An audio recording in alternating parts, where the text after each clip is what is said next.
Ay, magandang araw sa inyong lahat ha. Napakaganda po ng aking tanawin ngayon. Ito po yung Wachau. Yung Wachau po ay dito sa Austria ay dineklarang UNESCO Heritage Site. Nakita nyo na rin ako dito sa Wachau dahil dito yung Milk Abbey. No? Yung Milk Abbey, ginawa po yan kontra sa mga protestante na gaya ko na sa ganda ng simbahan, papasok ka, protestante, lalabas ka, katoliko. Pero itong Wachau Valley po, ginawang UNESCO Heritage Site kasi nga po, hindi lang yung Abbey ang maganda. It's the whole region. At ngayon po, nandito kami sa Dürnstein, kung saan aakit kami sa isang ruins. Pero habang nagkakape yung aking mga kasama, si Nanette at si Jojo, no, mga kaibigan ko talagang nagdala talaga sa akin dito sa Wachau, sweet na sweet silang mag-asawa na talagang pabalik-balik sila dito sa Wachau at ako naman hindi nagtataka kung bakit dahil napakaganda talaga ng Wachau, no?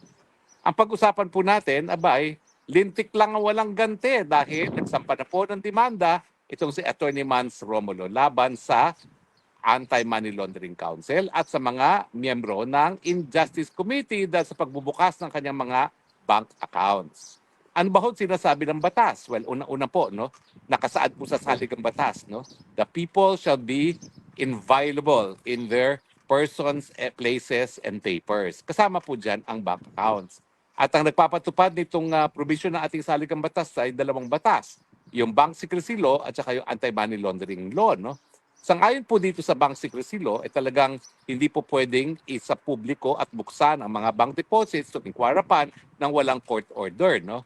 At sabi naman po sa AMLAC, hindi lang ordinary court order ang hinihingi. Kinakailangan galing pa sa Court of Appeals at kinakailangan bago pa man ma-inquire upon o mabuksan o silipin, meron na dapat permiso ng Court of Appeals. Pero linabag po yan dahil nakita nyo naman, no? Dahil daw sa supina ng House of Injustice, talagang binuksan ang bank account ni VP at ng kanyang esposo na si Attorney Mads Romulo. Na sinabi ko na sa mas nauna kong broadcast na illegal. No? In fact, nung araw na binuksan ng House Injustice Committee yung kanilang bank account, sinabi ko na yan ay fruit of the poison tree. Dahil yan po ay hindi magagamit sa kahit anong proceeding, sa kahit anong pamamaraan. No? At yan naman po ay nakasaad sa saligang batas dahil walang court order, hindi magagamit. So malinaw po, ang kanilang intensyon ay siraan lang ng siraan ang ating VP Sara. So ang pinakakalat nila, mantakin nyo si VP Sara meron daw 6.77 billion. Pero yung 6.77 billion pong yan, gaya ng sinabi ni Attorney Glenn Chong, ay 20 years. At hindi lang po yan. Ang addition ng AMLAC, ibang klase, cumulative. So kung 1 plus 1 equals 2 at ikaw ay nag-withdraw ng 2, ang lalabas dyan equals 4. So sila, lahat ng transaction, ina-add up lang nila. So wala pong ibig sabihin yung 6.77 billion kasi hindi natin alam talaga kung magkano yung laman ng account, no, at one point in time matapos magkaroon ng deposit at ng withdrawal. So malinaw po na talagang ang gusto lang nila is shock factor, no? Papaniwalain ng taong bayan na sang kinuha ni VP Sara yung perang yan, pero unang-una, hindi naman po talaga yan ang sumatotal ng pera niya, no? Dahil kasama dyan, lahat ng transaksyon, deposit, withdrawal, ina-add up lamang. Pero ang importante po ngayon, saan magagamit yan? Kapag ang House Injustice Committee, dahil nga illegal ang pamamaraan ng kanilang pagkalap ng mga datos galing sa mga bank accounts sa mag-asawang Sara at Mansa Carpio, ay magsabi na merong probable cause for graft and corruption dahil po dito sa mga ebidensyang ito, ay po pwede po talagang questionin yan ng mag-asawa. At kung yan lang ang basihan nila, yung mga AMLAC records na yan at mga bank deposits na nakalap, labag sa umiiral na batas at labag sa ating sarili na batas, po pwede silang dumulog sa Korte Suprema para magkaroon ng deklarasyon na hindi po pwedeng magkaroon ng probable cause dahil ang ebidensya na di ko man magpapakita ng probable cause ay kinuha labag sa ating mga umiiral na batas. Kaya nga po, ako, ang tingin ko talaga, maski hindi nila ma-impeach si Inday Sara Duterte, ang gusto lang nila mangyari talaga, masiraan si Inday Sara, no? Para sa ganun, pag tumakbo, kung sino man ang magiging kandidato ng mga Dilawan at mga Marcos Bangag supporters, may pag-asa na di umano, no, na matalo si Inday Sara, na malabo kasi nga kahit anong putik na ibato nila kay Inday Sara, hindi naman po dumidikit dahil alam naman natin na ang Inday Sara ay hindi lang Inday Sara na matapang, na may malasakit, kung hindi Inday Sara na walang dungis ang pagiging pagkatao niya. So in the end po, talagang yung credibility ng tao at saka yung pagtanggap sa tao na malinis ang kanyang pagkatao yan ang umiiral kahit anong putik ang ibatunin nila, no? Lalong-lalo na kung magkakaroon din ng deklarasyon ng hukuman, at sigurado ako magkakaroon ng ganyan deklarasyon kung hindi sa Korte Suprema, kundi ang ating piskal, ang ating hukuman, no, sa ating mga lower courts, na dahil nga po linabag ang dalawang batas at ang saligang batas, ang karapatang pantao na mag-asawang Carpio, ay hindi po dapat gamitin yung mga datos na yan para sa kahit anumang pamamaraan. Well, gaya na aking sinabi, no? Pwede na maging lasing sa kapangyarihan itong mga miyembro ng House Injustice Committee, pero yan po ang maganda sa batas. Ang batas ay umiiral kay mayaman ka, kay mahirap ka, kay makapangyarihan ka, kung maliit kang tao. Ang batas ay batas at dapat sinusunod ng lahat. Kaya nga po ang aking nasasabi ngayon, lintik lang ang walang ganti. Ang parusa po na nag-aantay sa mga miyembro ng House Injustice Committee ay pagkakakulong na 3 to 8 years for unauthorized inquiry and disclosure. At dahil yan po ay pinaparusahan ng 3 to 8 years, hindi po yan sakop ng legislative immunity, dahil ang legislative immunity ay para lamang sa kaso ng ordinaryong libel na merong pagkakakulong na mula 6 na buwan hanggang 3 taon. Basically po, lahat ng parusa na hihigit sa 6 na buwan, may kulong.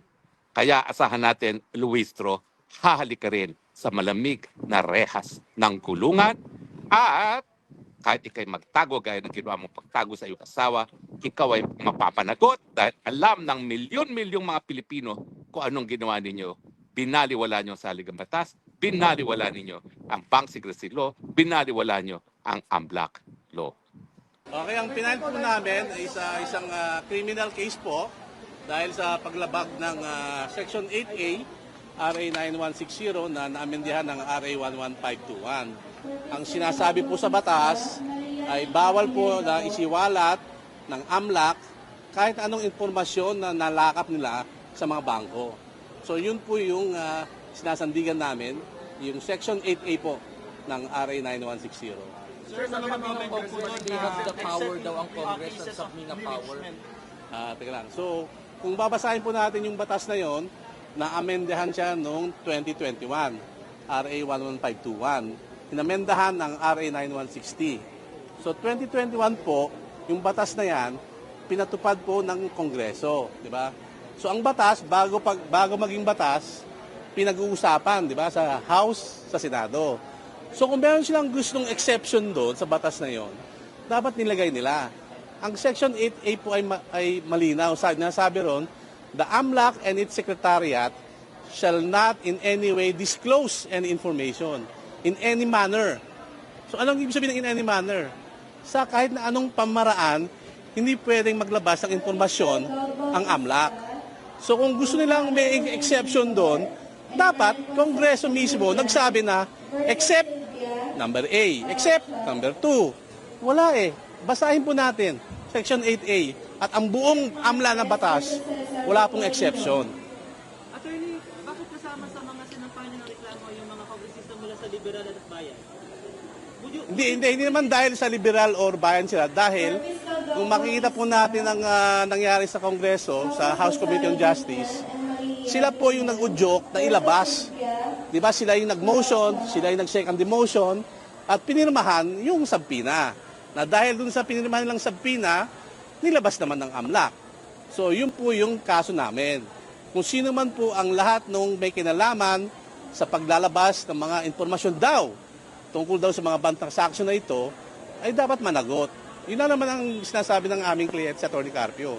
Kung ano sinasabi sa batas, dapat sundin natin. Kung nilabag mo, ano gagawin mo pag nilabag? Di ba? Kasuhan ng kaso.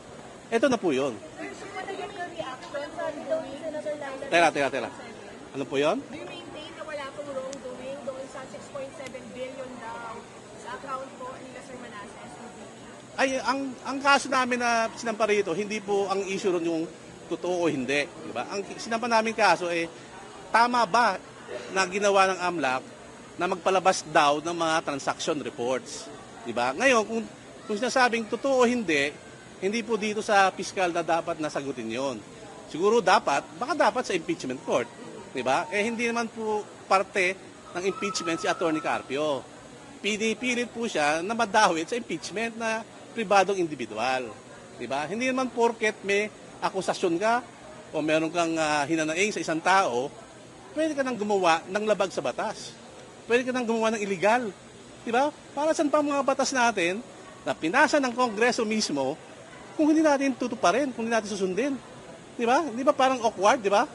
Mambabatas ka, pero hindi mo sinusunod ang batas. May confirmation ba sir dun sa billions of pesos sa nalaman ng bank account? Ang problema kasi hindi naman kami binigyan ng kopya nung sinasabi ng AMLAC. Kayo ba binigyan? Nakita nyo ba yung mga galing sa bangko na reports? Diba? Kasi kung kami magkokomento, dapat makita namin kung ano ba yung sinasabi ng bangko. Hindi yung sinasabi lang ng AMLAC. Diba? Kasi parang sinasabi nito ganito, sinasabi nito ganito. Parang mahirap yata mag-comment sa isang bagay na hindi mo naman ikaw mismo nakita. Di ba? Pero pag nakita namin yan, sa tamang panahon, tamang paraan, aming sasagutin. Sir, walang consent. Walang consent. Walang consent. In fact, sumulat pa nga kami sa AMLAC April 16 bago maglabas ng subpoena na sinasabi namin, AMLAC, bawal yan ang sinasabing magpalabas ka ng impormasyon. So nagparating kami sa AMLAC na binabalaan sila. Pero ganun pa rin, walang nangyari. Sir, reaction lang, sabi ni Senator Laila De Lima, hindi daw covered ng prohibitions ng bank secrecy law ang impeachment. Kasi ang bank secrecy law, di ba, RA 1405. 1955 pa yan na batas. May exceptions nga doon, sinasabi niya, di ba? Pero itong sinasabi naming batas na kanilang nilabag, 2021 na batas. Amending? Hindi. Bagong batas to ng AMLA. Etong batas na to, ang nag-create sa AMLA. So, dahil nga meron silang maraming kapangyarihan, minabuti ng Kongreso na bigyan din ng limitasyon. Diba? Kasi sabi nga sa Spider-Man, diba? With great powers comes great responsibility. Diba? So, kung meron kang ganung power, meron din mga limitasyon ng Kongreso. At ang limitasyon na yon, ang AMLA, hindi sila pwedeng basta-basta lang magpalabas ng mga informasyon.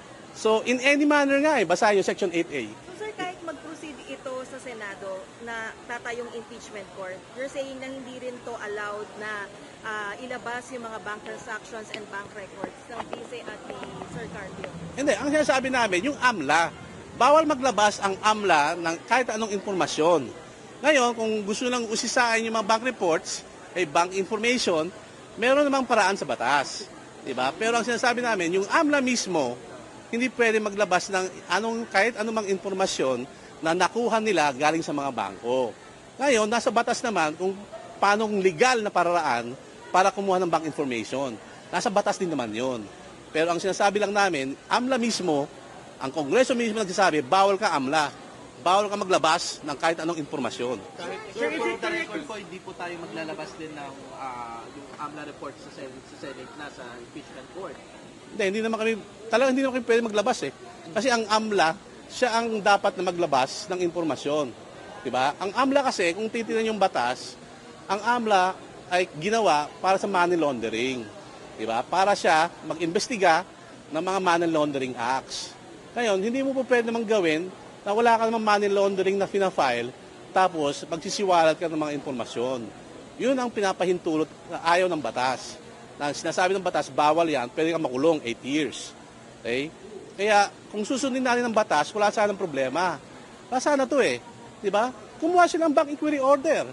Nasa batas naman yan, pwede sila mag-apply sa CA. Diba? Kung sundin natin ang batas, wala namang maagrabyado.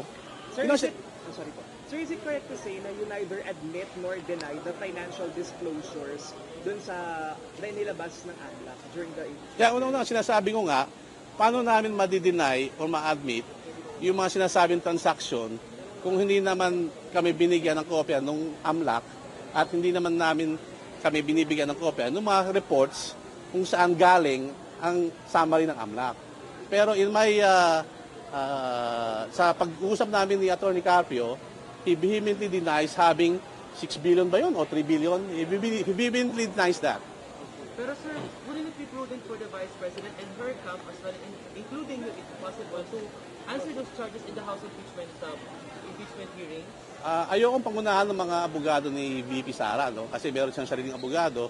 Pero sa parte ni Attorney Carpio, dahil nga pribadong individual naman siya, na pilit na sinasama sa impeachment, hindi kami po parte ng impeachment proceeding. Diba? Hindi namin kailangan na sagutin ang mga sinasabi nila Attorney De Lima, sila Congressman Luistro, di ba? Kasi hindi naman kami parte ng impeachment proceeding eh. Kaya kami nagtataka, bakit pilit na sinasama kami sa impeachment proceeding, di ba? 2006 hanggang 2025. Di ba? Yun ang covered ng subpoena. Di ba? Hindi naman siya politiko, si Atty. Carpio. Di ba? So kayo kung nasa lugar niya, kayo na simpleng tao lang, di ba? Bigla na lang lumabas ang kaluluwa nyo, di ba? Since birth, hindi ba kayo aalma? Kasi may batas naman na bawal. Pero sir, yung allegation na tumanggap ang pamilya ng bisin ng pera mula kay Samuel Uy, alam ba yon ni Attorney Carpio? Does he have a knowledge kung may mga ganong pagpasok ng pera, ng deposits? Unang-una, sinasabi ko nga, I think Attorney Carpio will not be in a position to answer those questions. Kasi nga, hindi naman siya parte ng impeachment proceeding at unang-una, sinasabi, transaction yun ni VP Sara, allegedly. Diba? So I think the lawyers of VP Sara can adequately answer that. And I think they have, no? They have denied it through Attorney Michael Powa. I think na-monitor yun naman yun, yung mga statements ni Attorney Mike Powa at yung mga abogado nila kay Fortune Narbasa. Sir, Ano sir, yun? lastly, Si VP